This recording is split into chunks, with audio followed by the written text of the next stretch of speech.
en el extremo más oriental de la frontera entre Estados Unidos y México. El límite entre ambos países es apenas una lengua de arena que entorpece la desembocadura del río Bravo. Aquí no hay barras de hierro que se meten en el mar para evitar el cruce ilegal de personas, como ocurre en el extremo opuesto, en el Pacífico, a 3.200 kilómetros no parece necesario. La mirada internacional está desde hace meses en la frontera de México con Estados Unidos por el aumento del número de migrantes que intentan cruzar y a las enérgicas medidas del presidente Donald Trump para evitarlo. Pero fuera de los puentes fronterizos o los cruces clandestinos, hay puntos donde la migración no es el tema. Playa Bagdad es uno de ellos. La zona es un paisaje de dunas, lagunas medio secas y kilómetros de playas salpicadas de viejas casetas de madera o simples palos con lonas que ondean con la brisa que llega del Golfo. Del lado mexicano, la única carretera desde el interior acaba en un poblado, 15 kilómetros al sur de la frontera, con varias decenas de casas donde conviven turistas deseosos de alcohol y fiesta con pescadores que lo mismo pueden salir a buscar tiburones que a desembarcar cocaína. Del lado estadounidense, se ven llanuras casi deshabitadas. La ciudad más cercana, a 40 kilómetros, es Brownsville. En la carretera a la costa hay un control de la patrulla fronteriza, una tienda de venta de armas con campo de tiro incluido y hasta un terreno desde donde esta semana la empresa SpaceX probaba cohetes para intentar, en un futuro, llegar a Marte. El límite entre los dos países son apenas 25 metros de agua que invitan a pasar caminando cuando la marea está baja, pero pocos lo hacen porque es un lugar remoto y los cárteles destinan ese lugar para el cruce de droga. La Agencia Antidrogas de Estados Unidos, DEA por sus siglas en inglés, añade otro uso más de estas tierras, el de cementerio clandestino. A nadie interesa que lleguen aquí migrantes. No quieren que se caliente el punto, dice Marco Antonio Álvarez, un hombre flaco, de piel curtida y barba canosa. Álvarez se refiere al crimen organizado. Sabe de lo que habla porque fue coyote, estuvo en la cárcel en Estados Unidos por tráfico de personas y cruzó droga. Ahora le pagan $300 al mes, no aclara quién, por vigilar dos lanchas varadas delante de él y observar el río a metros de su desembocadura. Si empieza a brincar gente, vas a ver patrullas de aquel lado, agrega a la sombra de un carromato de madera que antes fue puesto de mariscos. Y lo último que quieren los capos del lugar es ver fuerzas de seguridad que compliquen un negocio, el tráfico de droga, que cambió la vida del lugar. Playa Bagdad, en la esquina noreste del estado de Tamaulipas, apareció súbitamente en los mapas en 1848, justo cuando se trazó la frontera, explica el historiador Andrés Cuellar.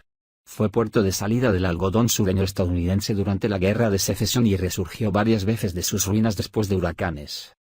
Además de la pesca, el contrabando siempre estuvo presente, antaño plata, durante la ley seca, alcohol, y desde los años 80 marihuana y cocaína. Ahora es punto de embarque y desembarque de droga rumbo a Texas, según explica Sammy Parks, agente especial de la DEA. La elección del lugar no sorprende. Es un paso corto, fácil, abierto y no hay mucha vigilancia, dice Mike Vigil, ex jefe de operaciones de esa agencia. De los 1.215 efectivos de la nueva Guardia Nacional que, según el gobierno mexicano, están desplegados en Tamaulipas, no se ve ni rastro. El porqué del nombre es un cúmulo de mitos, que si las dunas recuerdan los desiertos de Mesopotamia, que si saquearon un barco y aquello parecía Alí Baba y los 40 ladrones, que si quien lo bautizó era amante de las 1001 noches. Vigil cree que es porque por aquí pasaron algunos de los camellos que el ejército estadounidense compró en el siglo XIX en uno de sus experimentos más peculiares para conquistar las zonas desérticas. Hace 3 décadas, gente como Álvarez compaginaba la pesca con el cruce de migrantes a $20 por persona para llevarlos hasta Brownsville. Cuando entró la cocaína y las cosas cambiaron, todo lo empezó a controlar la maña, dice Álvarez refiriéndose al crimen organizado. El ayuntamiento de Matamoros, al que pertenece Playa Bagdad, lo presenta como destino turístico, pero según Álvarez, hay que pagar extorsión por todo. El cruce de personas continúa aguas arriba.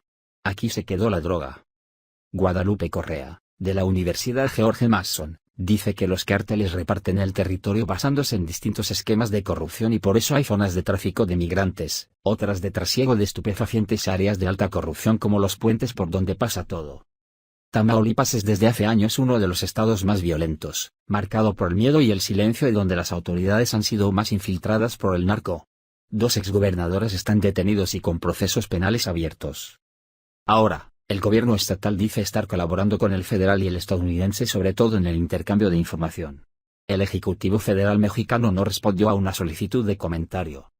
El estado fue el feudo del cartel del Golfo hasta que a principios de los 2000 su brazo armado, los Zetas, se separó del grupo y comenzó una sangrienta guerra, incrementada después con las divisiones dentro de los mismos Zetas.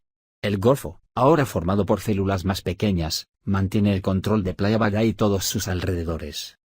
Actualmente, explica el agente Parks, lanchas de pescadores cargan droga en estas playas para llevarla hasta Isla del Padre o Corpus Christi, en Texas. Otras entran por el río o por las lagunas y llegan a Estados Unidos por carretera a través de los puentes internacionales. El gobierno federal reconoció recientemente que algunas aduanas están en manos del narco y uno de los lugares donde se control de facto se siente es donde termina el río Bravo. Un hombre que pesca con unos amigos y que pide no dar su nombre, pone como ejemplo cuando vio como personas armadas amenazaron a uno que intentó llegar a la orilla estadounidense frente a él. Le encañonaron y le trajeron de vuelta, susurra. Si quieres cruzar, es con ellos. Es de los pocos que se atreve a hacer algún comentario mientras pone más carnaza en su anzuelo, aunque la conversación se detiene cada vez que acerque una lancha. Nunca sabes quién vigila, asegura. Es un lugar muy peligroso, dice Parks. Se han encontrado fosas clandestinas en el área y una amenaza local es que alguien quiera llevarte a la playa, lo que implica que desapareces. Tamaulipas tiene más de 6.000 desaparecidos. Desde su silla bajo la sombra del carromato, Álvarez explica que la zona es controlada por la Guardia pero no la Guardia Nacional, sino exoficiales policías, militares, marinos que reportan para la maña.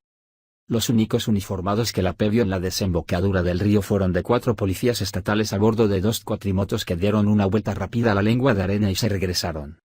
Miembros de ese mismo cuerpo estaban tras unos sacos de arena colocados en el lateral de la carretera que une Playa Baga con Matamoros, un control contra el que pobladores se manifestaron a principios de agosto porque, según decían, solo valía para extorsionarles.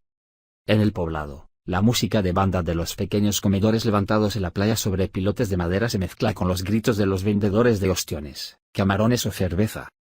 Ahí, a la entrada, hay un puesto de la marina. Según el pescador, es para proteger a los turistas, pero algunos tienen miedo de llegar. Otros afirman que es una playa tranquila, lo único es no meterse en problemas. En algún momento, un hombre corpulento y de pelo rapado se baja de una camioneta de pollos rostizados en la desembocadura del río para preguntar a los periodistas de AP qué hacen en el lugar. Como turistas pueden grabar lo quieran, dice el hombre que enfatizó la palabra turistas.